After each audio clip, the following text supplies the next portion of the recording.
Thank you, Madam Chair. You're going to have to talk into the microphone. Can you hear me now? Just move in closer.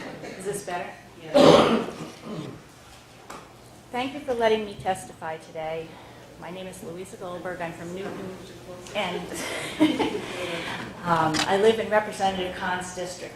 My son attends the Judge Rotenberg Center and has for almost 10 years. I'll tell you a little bit about my son Andrew. He's 28. He has a severe cognitive delay, an active seizure condition. He has to have his food specially prepared. He's really a full-size toddler. He went into residential care at age 9 because he was too difficult for us to manage at home. As he grew bigger and stronger, he also became very aggressive towards others. The school would often have to restrain him, many times lasting an hour or more, and requiring 5 or more staff.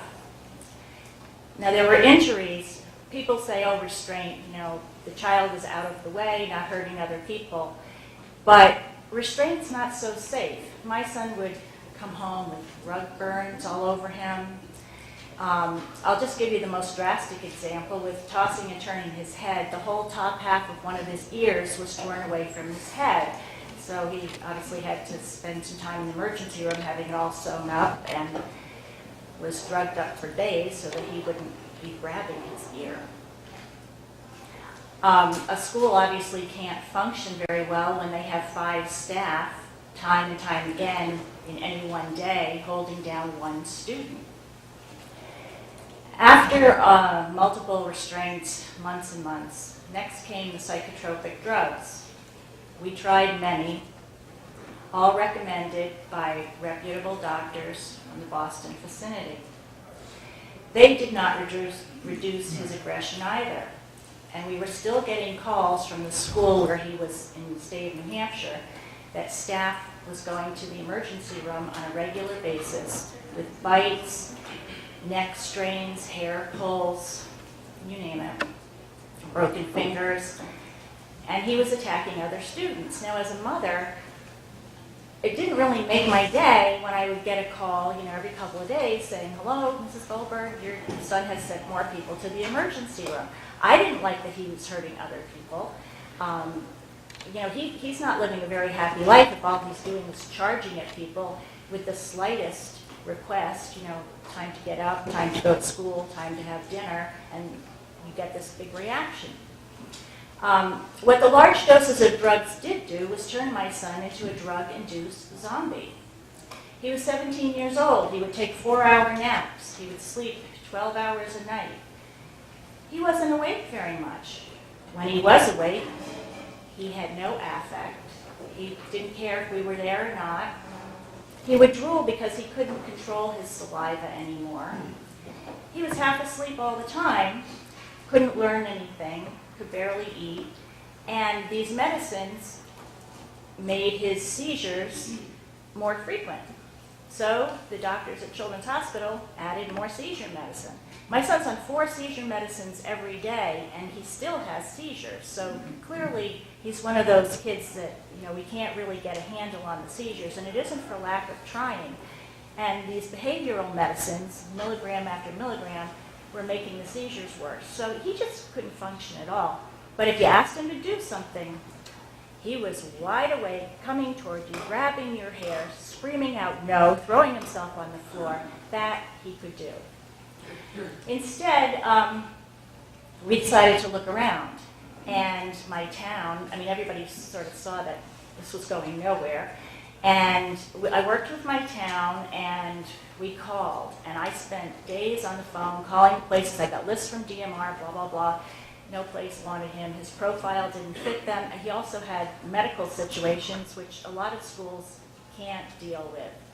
JRC has a lot of nursing care, keeps the kids out of the emergency room when they have a lot of seizures or other events. I don't think people really understand that, but it's sort of like a little emergency room for these bizarre kids. Anyway, I got a call one day from the school saying, we cannot keep your child any longer. And we suggest that we put him in the local jail called protective custody so he won't be hurting other people. Now, he operates on a 2 to 3 year old level, and he falls over when he has seizures, and he has to have his food specially prepared, and jail was not really going to help him at all. Probably going to hurt him, actually. So we couldn't bring him home. So they said, well, we have to bring him someplace. What do you suggest? So they dropped him in our local hospital parking lot. My husband and I walked him in and said, we need a psychiatric bed for this child. He's been abandoned by his school, and no other school on these enormous lists will take him. They read the packet. They don't want him. What do we do? Well, after a couple of inappropriate psych placements and a couple of weeks of working through this network, we heard about the Judge Rotenberg Center. I'm going to have to ask you to move it along. Okay, well, let me just say that they have an intense positive reward program. That didn't work for my son. He made great progress when doing his therapy. He's awake, he's happy, and he's alert. I don't think that's too much to ask. That this program him new life. In reference to the we're discussing here, I don't believe that banning aversive therapy is the answer.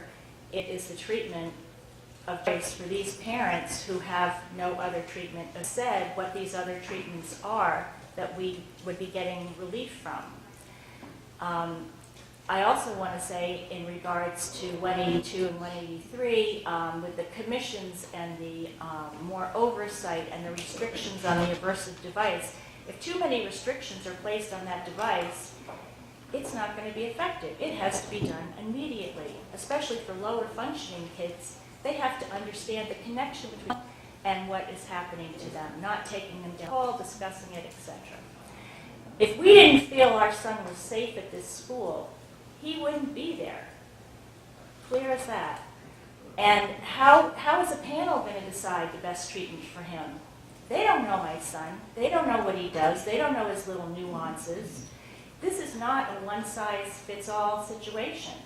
Just because he's one of the kids in this small group doesn't mean he's like any other kid in this small group. They're all different, and they have extraordinarily difficult behaviors. I would respectfully ask that you vote no on these bills. Finally, I would just like to ask that why is it more humane to drug my son until he can barely stay awake than it is for him to have a 2-second skin shock? He doesn't have this skin shock every day like some people are alluding to. He may have one every 2 weeks, sometimes longer between them. He's happy. He can socialize with other people. He does these little, he has a sense of pride that he cleaned up his room, that he helped vacuum, that he did his piecework in the vocational room. I urge you not to add unnecessary regulations that would cause my son Andrew to regress and have to go through the horror that was his life before. He doesn't deserve that, and he's depending on you.